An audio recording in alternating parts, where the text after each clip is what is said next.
তুমি আমাকে আল্লাহ ঘর থেকে বের করে এত দূরে নিয়ে আসলা, শত্রুদের হাতে সমর্থ করলা, তারা আমাকে চতুর্দিক থেকে পাথর মারতেছে।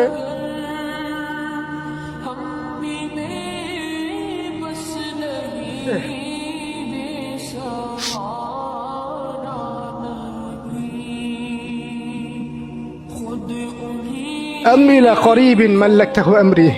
পরে নবীজি বলছেন আম্মি লা করিব, নাকি আমাকে কাছের মানুষদের হাতে নিয়ে আসছো আল্লাহ? আল্লাহ তুমি কি আমাকে কাছের মানুষদের হাতে উঠাই দিছ? মাল্লাকতাহু আমরি, যারা আমার ভালো মন্দের কাজের মালিক হয়ে গেছে। এইভাবে দোয়া করতে লাগলেন নবী সাল্লাল্লাহু আলাইহি ওয়াসাল্লাম। যায়েদ বিন হারিস রাদিয়াল্লাহু আনহু শামিল আছেন এখানে। তারপরে নবীজি বলছেন ইল্লাম তাকুন সাখিতুন আলাই ফালা উবালি।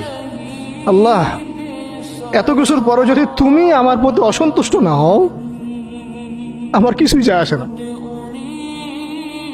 আল্লাহ, এত কিছু হয়ে গেল, এরপরে যদি তুমি আমার উপর অসন্তুষ্ট না হও, অন্তত আমার কিছুই যায় আসে না। আলহামদুলিল্লাহ।